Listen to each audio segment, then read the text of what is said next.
Halo, nama gue Fodius. Gue merupakan mahasiswa dari Universitas Kristen Duta Wacana. Sekarang gue akan mempresentasikan hasil dari mini project gue yang keempat, yaitu pengimplementasian komunikasi antara Arduino dengan Firebase dan juga komunikasi dengan Android, aplikasi yang ada di Android dengan menggunakan Flutter. Alat dan bahan yang dibutuhkan untuk project ini ialah DHT11, motor servo, breadboard, 6 kabel jumper, USB 32 dan kabel USB. Nah, kita lanjut ke bagian contohnya. Seperti inilah contoh struktur dari project yang telah gue buat. Di sini ada DHT11 sebagai sensor suhu yang dimasukkan ke dalam pin yang ada di pin 32, dan di sebelahnya ini buat output dari motor servo. Dan di sini saya menggunakan 3,3 volt untuk nyala untuk mengalurkan arus ke DHT11 ini, dan kabel ground yang ada di 6 pin dari bawah USB 32 ini. Lalu di sini saya menggunakan 5 volt ini sebagai arus daya untuk si motor servo ini, dan pin yang paling pertama ini sebagai ground untuk motor servo ini. Nah, itu saja. Kita lanjut ke bagian kode program.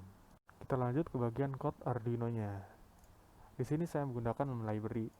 Library ini didapat dari sketch, include library, manage library dengan menuliskan nama Firebase ESP32. Nah, gunanya library ini supaya bisa menyambungkan antara Arduino ini dengan Firebase yang akan kita gunakan nanti. Ya, ini sebagai library suhu dan ini sebagai library motor servo untuk digerakkan.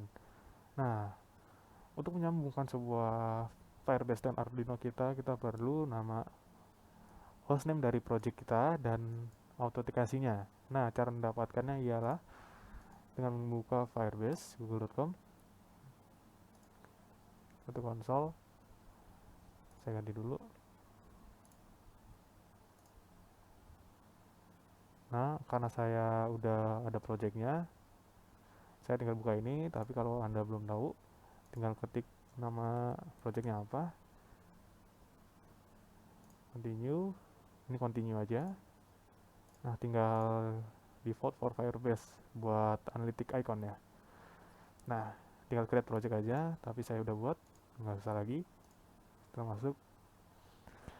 Nah, di sini untuk mendapatkan tadi tuh yang host tadi itu tinggal mencet real time database. Kalau Anda belum buat real time database ini, Anda ada tombol create database. Nah, di sana Anda tinggal mencet doang, udah muncul kayak gini dengan bikin-bikin note kayak gini. Nah, lalu kita copy ininya sebagai hostnya ini. Kita masukin ke sini. Dan autentikasinya itu didapat dari sini. Service account, database secret. Nah, didapat dari sini.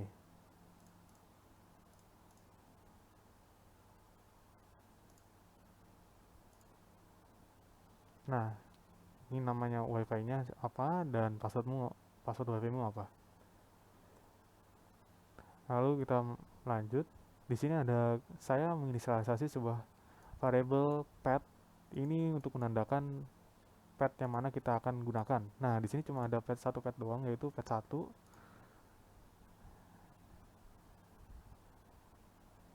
Sabar. Note 1 di sini, makanya saya tulis di sini note 1 karena yang sebelumnya itu merupakan project kita. Nama project kita. Di sini saya menginisialisasi dua objek, yaitu DHT dan servo.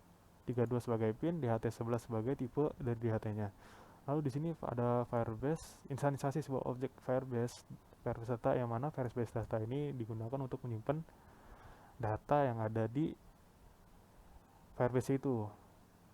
Nah, misalkan ada data masuk untuk string, maka data yang masuk itu bakal jadiin boolean dulu, baru dimasukin ke Firebase data ini. Nah, di sini ada fungsi connect WiFi. Nah, fungsi ini buat mengetahui apa WiFi udah connect atau belum. Kalau WiFi-nya udah connect, maka connected WiFi. Kalau belum ya connecting terus-terusan. Delay 500 detik atau 5 milisecond. Lalu untuk instansasi untuk instansasi lagi. Untuk manggil sebuah fungsi di library Firebase ini. Firebase.begin ini buat untuk uh, memulai menyambungkan kita dengan Firebase yang ada di Google Cloud sana. Lalu di sini ada reconnect WiFi. Kalau WiFi-nya namanya apa? Disconnect, di reconnect lagi. Ini set timeout ini kurang begitu. Ini meskipun dipakai juga nggak dipakai juga nggak masalah. Lalu di sini ada fungsi setup. Nah, fungsi setup ini ada serial.begin. Serial.begin ini supaya kita mengetahui bugnya ada di bagian mana. WiFi di begin ini untuk memulai penyambungan antara WiFi dengan Arduino-nya. Connect WiFi-nya buat manggil tadi itu fungsi yang tadi. DHT.begin buat memulai suhunya dan servo untuk memulai. Nah, servo ini itu dipasang di pin 33. Nah, otomatis output yang ada di pin 33 itu bakal keluar di motor servo. Nah, untuk mengeluarkannya itu ntar kita lanjutin. Di sini ada DHT read temperatur. Nah, di sini temperatur saya menggunakan float variable temperatur untuk menyimpan data di read temperatur ini. Kalau datanya itu nggak ada, maka melakukan ini. Nah, pertama ini Firebase set string. Dia ini manggil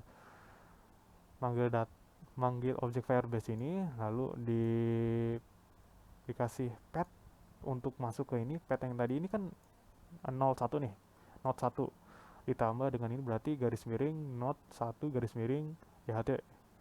Habis itu kita masukin sebuah value no data. Ini udah send value ke Firebase datanya.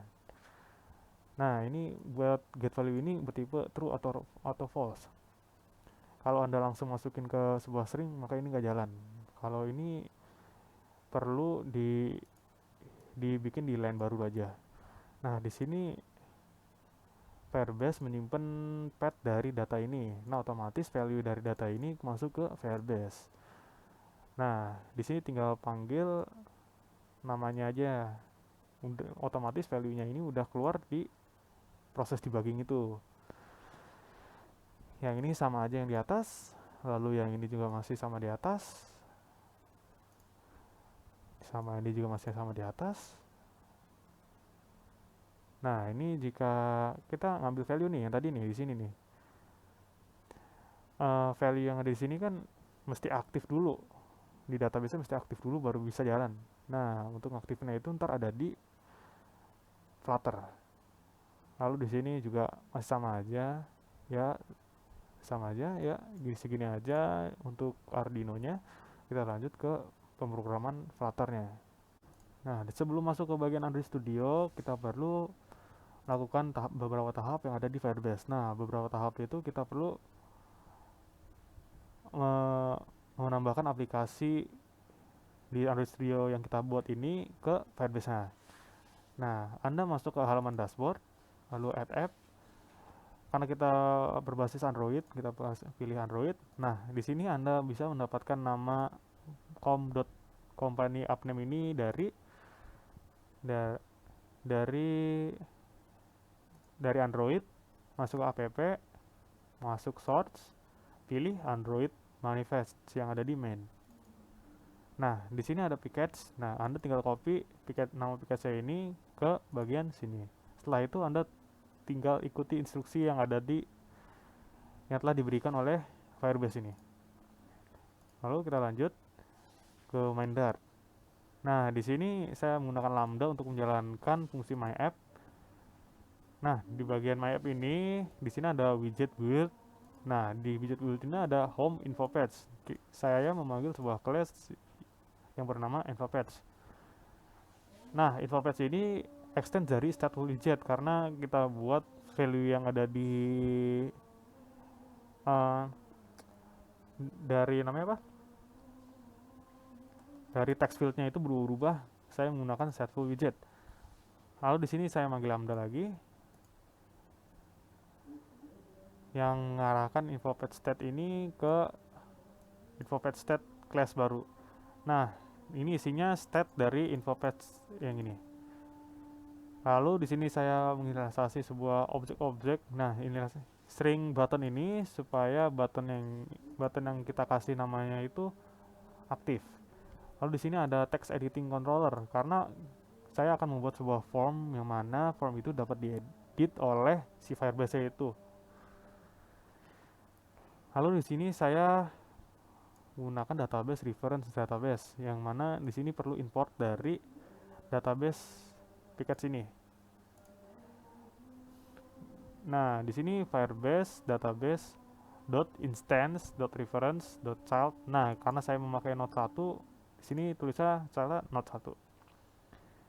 Nah, ini buat nanti. Yang ini buat nanti juga.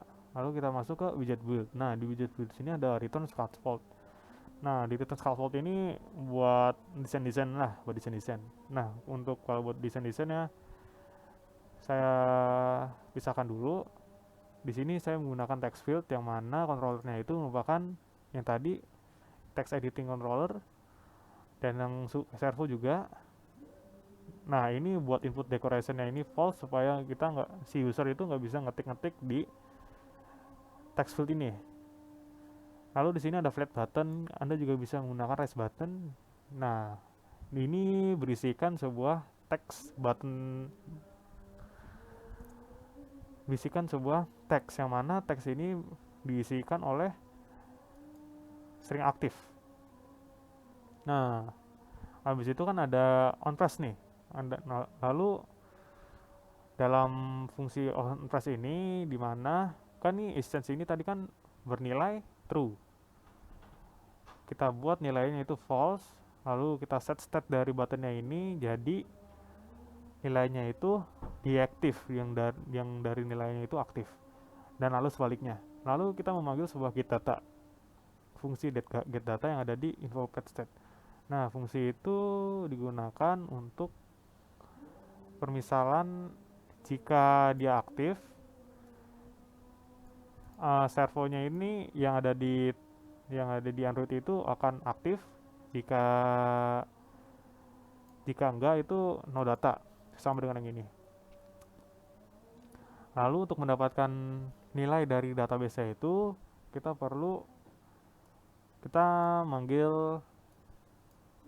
manggil variable database ini, lalu pilih child yang kita mau untuk ubah datanya atau masukin datanya.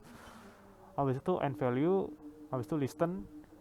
Nah, di listen ini ada event yang mana event ini digunakan untuk mengambil nilai yang berupa string atau apapun itu. Nah, lalu kita deklarasi kayak begini. Lalu kita masukin suhu teks yang ada di controller ini, kita masukin nilai value dari DHT ini. Yang ini pun juga sama, kita hanya ngeset doang. Ngeset chat yang servo sama buttonnya itu kita set jadi aktif. Kalau yang enggak, yang itu tinggal di interface ini tinggal tulis no data sama deaktif, lalu di sini kita set situ deaktif buat di Arduino-nya ini fungsinya. Nah, gitu aja di Flutter. Kita masuk ke bagian demonya. Nah, kita buka serial monitornya.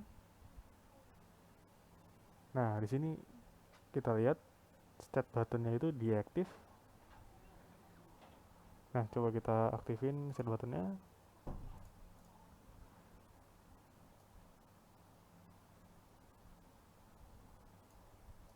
Kita aktifin. Nah, aktif nih. Nah, kalau aktif, servonya itu bergerak dan database ini mulai terisi oleh nilai yang ada di Arduino yang ini, sesuai dengan suhu yang ada di DHT sebelah sini.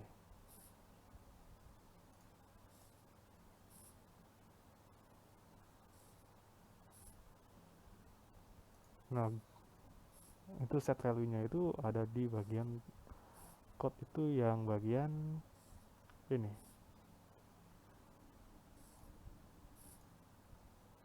Ini buat ngeset value yang ada di database-nya itu sesuai dengan yang ada di DHT sebelahnya ini.